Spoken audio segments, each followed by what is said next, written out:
चौकीदार। Yes sir. जाओ उस मुलजिम को लाओ जिसकी फांसी होनी है। Yes sir. जाओ।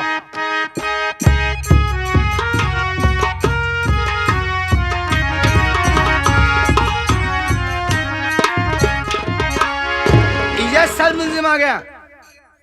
ठीक है, इसे फांसी पे चढ़ा दो, क्योंकि 7:10 होने को हैं।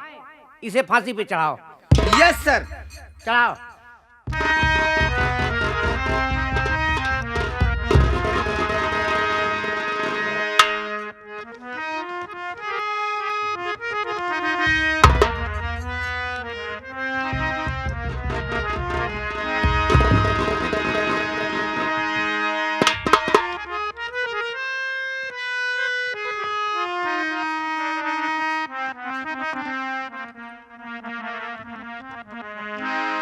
चौकीदार। Yes sir. चौकीदार। Yes sir. मैं 3 तलक गिनूंगा, तुम फंदे को खींच लेना। Yes sir. जी सर। नंबर 1 और 2। रुकिए रुकिए दरोगा जी, रुक जाइए। एक निर्दोष को फांसी ना दीजिए, जो है दोषी खड़ी आप के सामने। एक निर्दोष को फांसी ना दीजिए।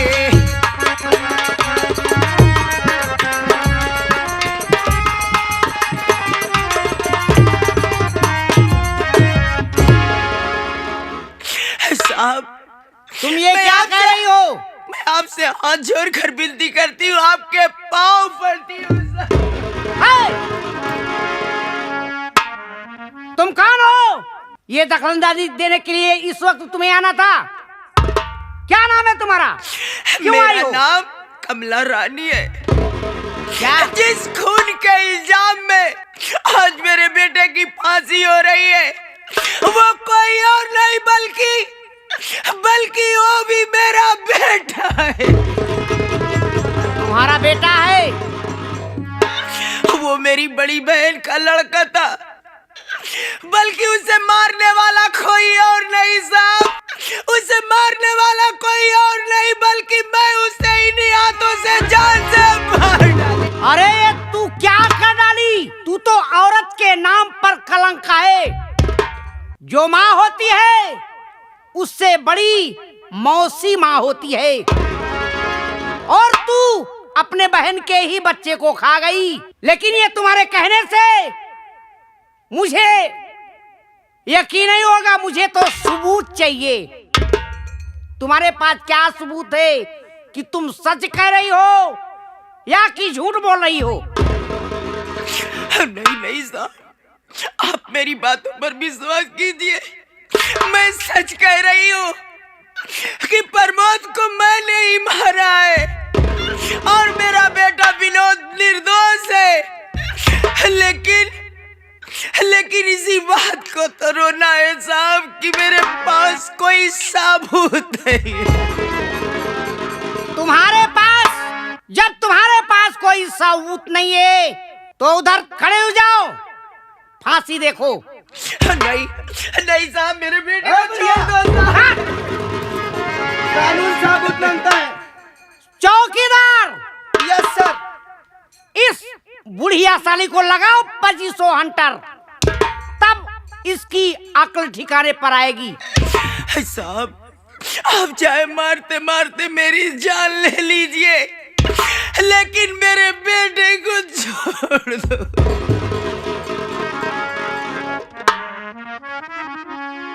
चौकीदार। Yes sir. ये बूढ़ी औरत ऐसे नहीं मानेगी। इसे मारो और उधर बैठा दो।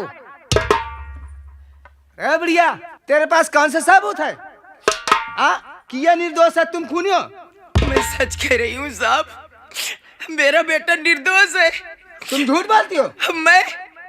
मैं अपने इन्हीं हाथों से प्रमोद को जान से मारी हूँ। मेरी बातों पर विश्वास कीजिए। ए बुढ़िया, झूठ मत बोलो। चल बैठो उधर।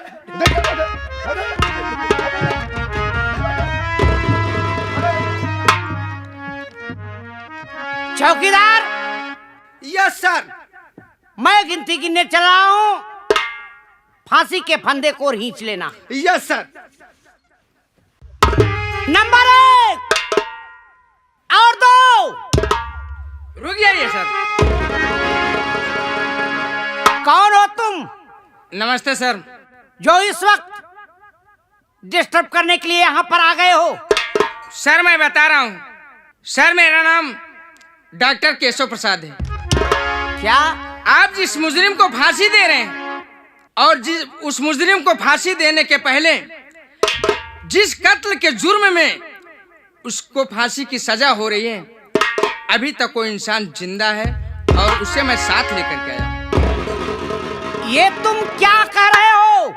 जिस कत्ल के इल्जाम में हम उसे फांसी दे रहे हैं, वो व्यक्ति अभी तक जिंदा है? हाँ सर। ऐसा हो ही नहीं सकता है। भूत होगा सर, भूत होगा सर। क्योंकि अपनी इन्हीं नजरों से हमने देखकर उसकी लाश पोस्टमार्टम के लिए भेजे थे।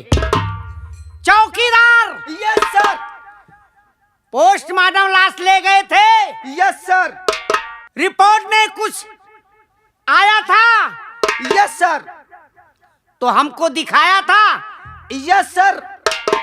Yes sir. आपने बिजी थे सर। मैं बिजी था तो हमें रिपोर्ट दिखाना ही भूल गया तू?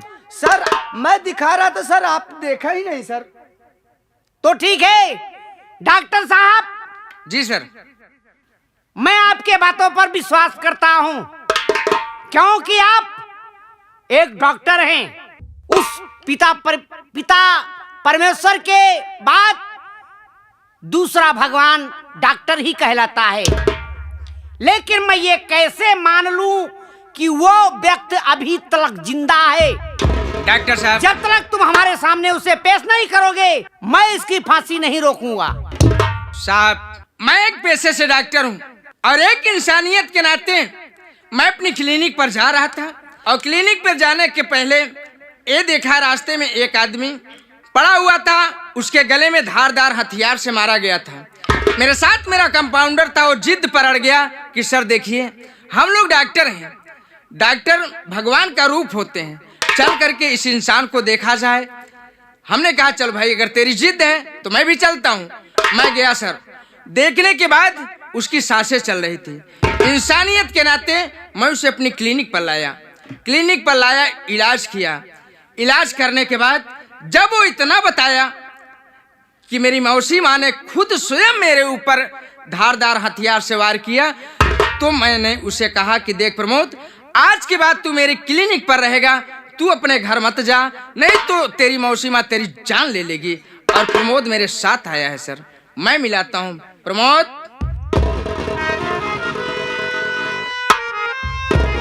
ये रहा प्रमोद सर। तुम्हारा नाम प्रमोद है? हाँ सर, मेरा नाम प्रमोद है।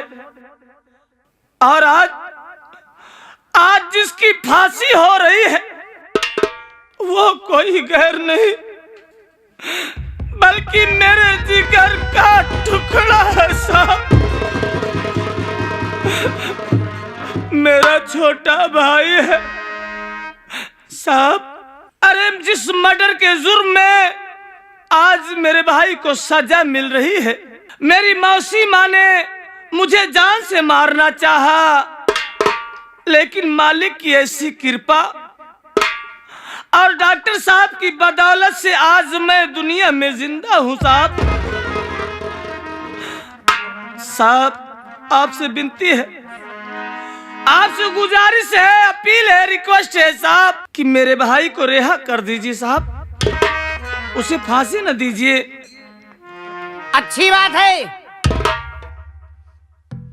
ठीक है प्रमोद, आज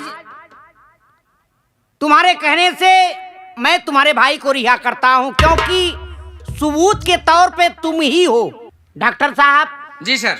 आप एक इंसान की जिंदगी बचाकर बहुत अच्छा किए। वो बुढ़िया साली बता रही थी कि सर मैं अपने बेटे का खून अपने हाथ से की हूं, लेकिन मुझे तो सबूत चाहिए। कानून सबूत मांगता है, जवानी नहीं सुनता है।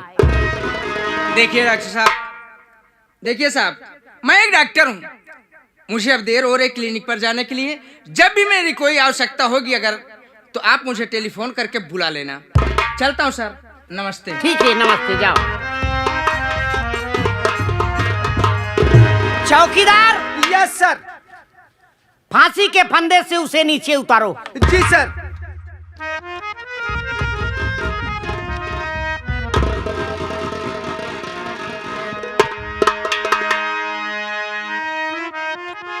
प्रमोद। जी साहब। देखो, मैं तुम्हें केवल 2 मिनट का मौका दे रहा हूं। तुम अपने भाई से मिलना चाहते हो तो मिल सकते हो। अच्छी बात साहब। मुन्ना, मुन्ना, अरे तेरे लिए बहुत तड़पा हूं, तेरे लिए बहुत तड़पा हूं मुन्ना।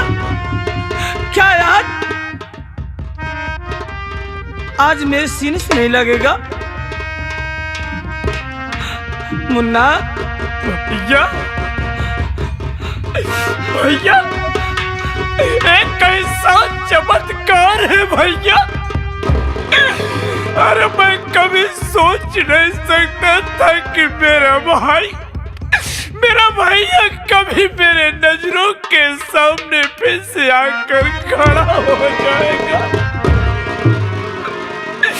भैया मुझे माफ कर देना मेरे बड़े भैया। दूसरों के कहने पे न जाने कितना सितम तुझ पर बिनोद ढाया है भैया। अरे हो सके तो अपने छोटे अनुज को माफ कर।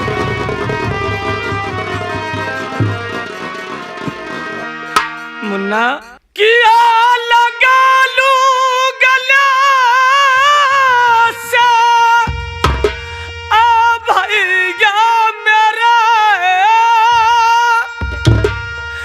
किया कि पल भर न देरी करो है बिरल। कितना तड़पा है भैया ये तेरा मेरे।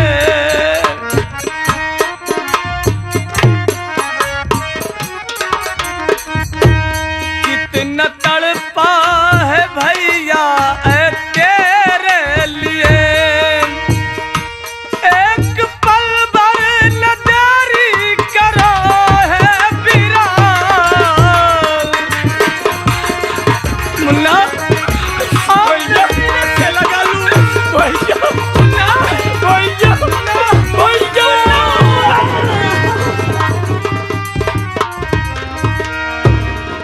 भैया, भैया मुझे माफ कर दो भैया, मुझे माफ।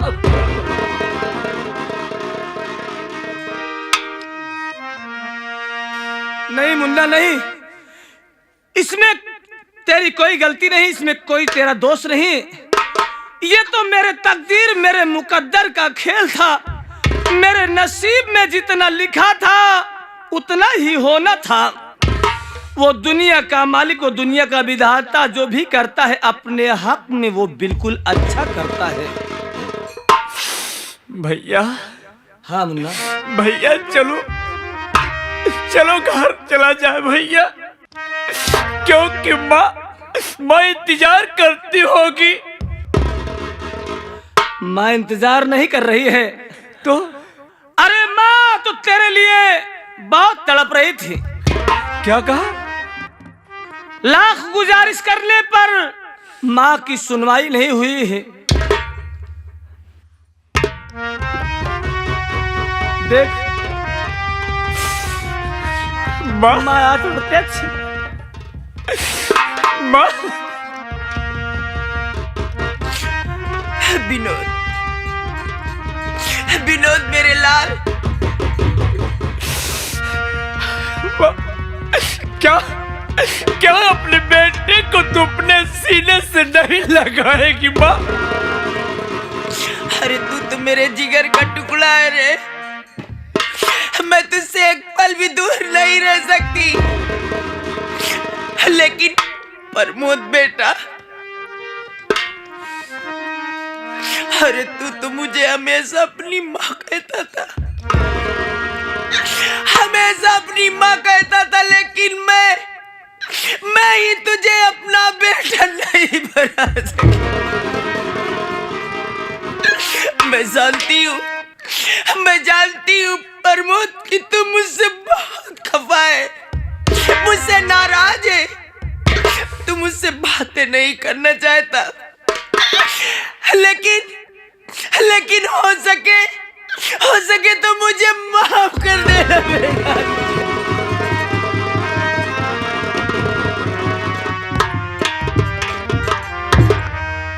माँ, अरे माँ के कदमों के नीचे जन्नत होती है। माँ से बढ़कर इस दुनिया में कोई नहीं। कितना भी है तू मेरी माँ है, तू मेरी मौसी माँ है। मौसी माँ, अरे मैं तुझसे कहाँ नाराज हूँ, तुझसे खफा कहाँ हूँ। मौसी माँ, कम से कम आज मुझे खुशी हो रही है कि अपने किए पे तुम्हें पश्चाताप हो रहा है। लेकिन प्रमोद बेटा, हाँ मौसी माँ, ये सब मैं अपनी मर्जी से नहीं की हूँ, ये सब मैं अपनी मर्जी से नहीं की हूँ, बल्कि प्यार के आवेश में आकर अपने हरे भरे परिवार को, इस गुलशन को तहस नहस कर डाली। तुम्हारे कहने का मतलब मैं समझ नहीं पा रहा हूँ मौसी माँ। हमारे घर को बर्बाद करने वाला कोई और नहीं, हमारे घर को बर्बाद करने वाला कोई और नहीं, बल्कि वो हरामखोर जगत सिंह है। क्या मौसी माँ, कि मेरे इस स्वर्ग से सुंदर घर को बर्बाद करने वाला जगत सिंह है? तो ठीक है मौसी माँ, हम लोग चलते हैं और उससे गिन गिन के बदला चुकाना है, और उससे इस बात को पूछेंगे कि आखिर मेरे घर से, मेरे परिवार से उसकी रंजिश क्या थी, या कोई दुश्मनी क्या थी, ऐसा क्यों किया, ऐसा कदम क्यों उठाया। साहब, प्रमोद, असली कातिल वो जगत सिंह है। जी सर। ठीक है, चलो हम सब मिलकर उसे वहीं उसके घर पे गिरफ्तार करते हैं। नहीं, वो साला बहुत चालाक है, वो अपना घर छोड़कर कहीं देश परदेश या विदेश वो भाग सकता है। चलो सब कोई हमारे साथ चलो, आओ।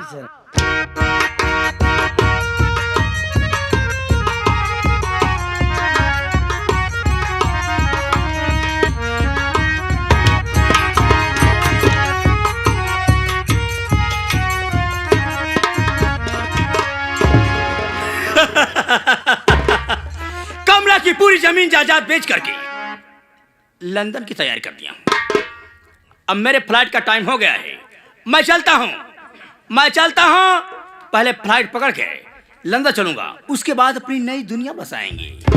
बहुत मजा आएगा, कसम भोलेनाथ की।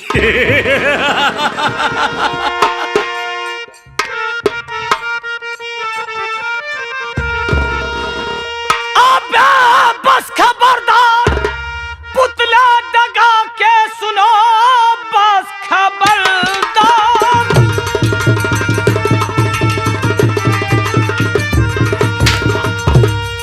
बस खबरदार, पुतला दगा के सुनो, आज से होती सुल्तान तेरी खत्म।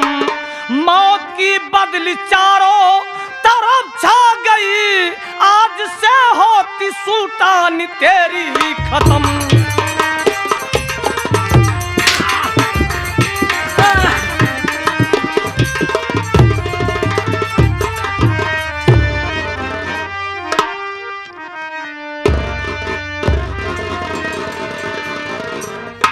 हराम खोर जगत सिंह, तू मेरा चाचा बना हुआ था ना? बोल। उस दिन हराम खोर तूने मुझे पैसा दिया मुंह दिखाई के लिए, पैसा देकर, और मेरे भाई से तुमने क्या कहा? मेरे हंसते खेलते परिवार में ये झगड़ा क्यों लगाया? बोल। व्यवधान करवाने वाला आखिर है कौन? तू है कमीने, बोल। क्यों किया? आखिर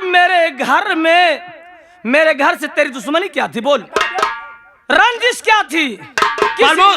मेरी बात सुनो। तुम जानना चाहते हो हाँ कि तुम्हारे घर से मेरी दुश्मनी क्या थी? जानकर हर्ज में पड़ जाओगे। सोचने वाली बात है। दुश्मनी बहुत गहरी थी। कैसी दुश्मनी? यही तो मैं जानना चाहता हूँ। तुम्हारी मौसी माँ है जिसका नाम कमला है, हमारे साथ में बचपन में हाई स्कूल इंटर पढ़ाई किया। पढ़ाई करते समय उसने मुझसे वादा किया कि जगत सिंह, मैं शादी करूंगी तो तुमसे करूंगी, अन्यथा मैं जिंदगी भर कुंवारी रहूंगी। उसने मुझसे वादा करके शंकर भगवान भोलेनाथ के मंदिर पे जाकर के कसम खाई। कसम खाने के बाद उसने अपनी शादी तेरे चाचा से रचा लिया। मेरे साथ बहुत बड़ा धोखा किया। उसी दिन से मैं सोचने लगा कि कमला, तूने मेरे साथ धोखा किया है तो एक दिन मैं तेरे साथ जरूर धोखा करूंगा। इसलिए उस अपमान का बदला हमने चुकाया। हरामखोर कमीने साले, अगर थोड़ी सी इंसान नादानी कर दे तो इतनी बड़ी सजा?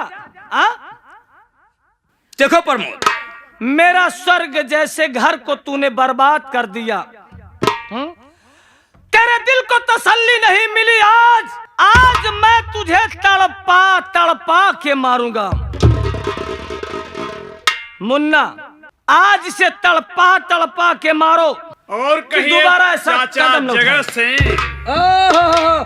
विनोद बेटा, कौन बेटा बे? किसका बेटा?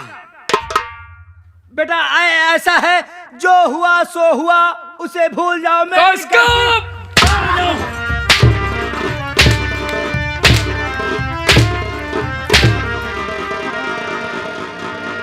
उस समय जब मैं शहर जा रहा था तो रास्ते में तुमने मिला और कहा कि तेरा भाई, तेरा भैया तेरी औरत से प्यार करता है। मैंने अपने आंखों से देखा है। अब बता, क्या सच था?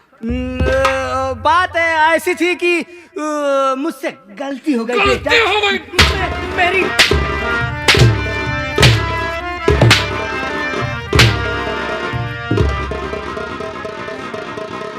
किसी का परिवार तूने उजाड़ दिया, अब कहता है कि गलती हो गई। मेरी गलती जाने दो बेटा, अब दोबारा ऐसी गलती कभी नहीं करूंगा। अरे जब दोबारा तो जीवित रहेगा तब तो करेगा। जान से मार दोगे हमें। साला लखनऊ जाने वाला कह रहे? उसकी आवाज ही बदल गई। लखनऊ जाने वाला है साला। हरामखोर, सबसे पहले मैं अपनी मौसी माँ को बुलवाता हूँ। मौसी माँ को बुला लो और साथ साथ बहू को भी, ताकि इसके असली रूप को तो देख ले बहू।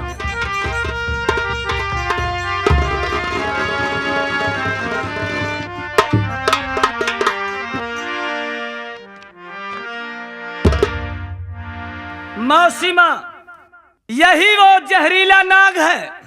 ये इतना जहरीला नाग है, ये हरामखोर अपने जहरीले विष से सबको डसना चाहा, इस परिवार को खत्म करना चाहा। इतना ही नहीं मौसी माँ, आप शायद नहीं जानती हूँ कि मेरी ये बेटी समान बहू, ये हरामखोर लांछन लगा दिया, मुझे कलंकित बनाया। इसी की देन है। इसका अंजाम क्या होगा?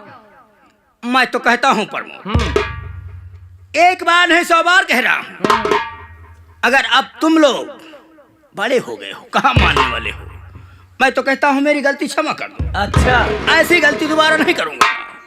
अपनी पूरी वसीयत अपने नाम करा लो। हरिचंद, इनका कागज इनको दे दे। काहे अब इनके जमीन जायदाद से हमें कोई मतलब नहीं। अरे हरकत काहे हरकत यहाँ लेके रखे चला रहा। जाता का?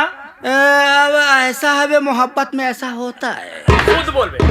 मोहब्बत में ऐसा होता है, क्योंकि जब हमको धोखा दिया तो हम सोचे कि हम इसको भी धोखा दे दें। ऐसा कर दिया, मगर कभी नाव पानी में कभी झूरे चलती है। जो तुहार बहनियों वाला खतवा बोका लेता है क्या? वो बही खाता कहा जाता है। हजार वसीयत नमक सतवा रखे है। हाँ हाँ, जाके तेजपुर से लेता, वहाँ मिलेगा। साले जरा भी पूछो इससे, इसके साथ बर्ताव क्या किया जाए? ऐसा है प्रमोद बेटा, हाँ मौसीमा, इस हराम खोर की मैं सूरत नहीं देखना चाहती, इसे कानून के हवाले कर दो। ठीक है मौसीमा, इसलिए कि ये इतना जुर्म किया है, इतना गुनाह किया है, हम इसे प्रशासन के हवाले करेंगे और इसे सजा कानून देगा।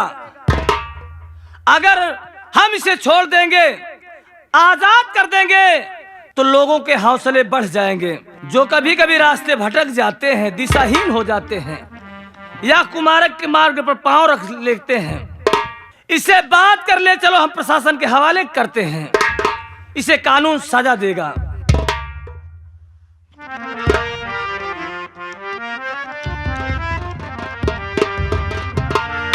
बहू,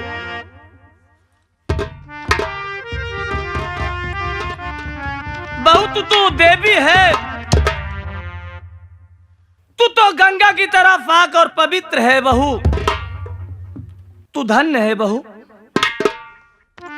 इतने जुल्म सहने के बावजूद भी तूने यहां से कोई कदम नहीं उठाया, इस घर को संवारा तक रखा। मुन्ना, क्या बहू से अब भी नाराज है? नहीं भैया, अब भी कोई नहीं शक है? भैया, मैं हर जिस सीता सावित्री जैसी मेरी शीला, उसको मैं कलंकित बनाया। मैं सही खड़े सोच रहा हूँ कि मैं शीला से कैसे कहूँ कि शीला मैं तुमसे बहुत प्यार करता हूँ। शीला, अरे शीला, देख देख, तेरा विनोद तेरे सामने खड़ा है, हो सके तो माफ कर देना शीला।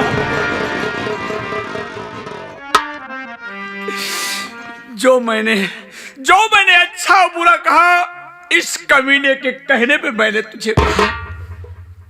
मुझे क्या मालूम कि ये झूठी बात मुझसे बता करके मेरे परिवार को बिखार दिया है। स्वामी, इसमें आपकी कुछ गलती नहीं है। अरे मेरे नसीब में, मेरे किस्मत में ऊपर वाले ने जितना लिख के भेजा है, यहाँ उतना ही होने वाला है। ऐसी बातें मत करो ताकि मेरे दिल पे ठेस लग जाए। इसे पकड़ कर ले चलो, हम प्रशासन के हवाले करते हैं। ठीक है भैया। कि हर कदम पर कोई कातिल है, कहाँ जाएगा? हर कदम पर कोई कातिल है, कहाँ जाए कोई? जिंदा रहेला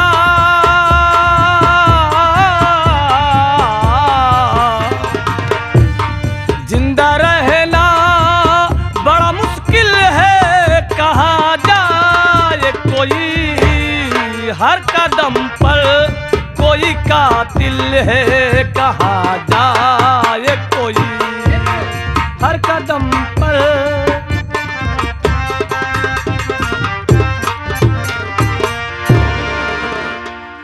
हाँ साथियों, ये रहा आकाश स्वर संगीत पार्टी का आखिरी रिजल्ट। संगीत का नाम था विष से भरी गिलास। मौसीमा, विष से भरी गिलास उर्फ जमींदार तिलक सिंह। अगर इस संगीत में हम बच्चों से कहीं गुस्ताखी हुई हो या भूल हुई हो, अपना भाई या अपना बेटा समझकर हम लोगों की गलती माफ करें। जय हिंद, जय भारत।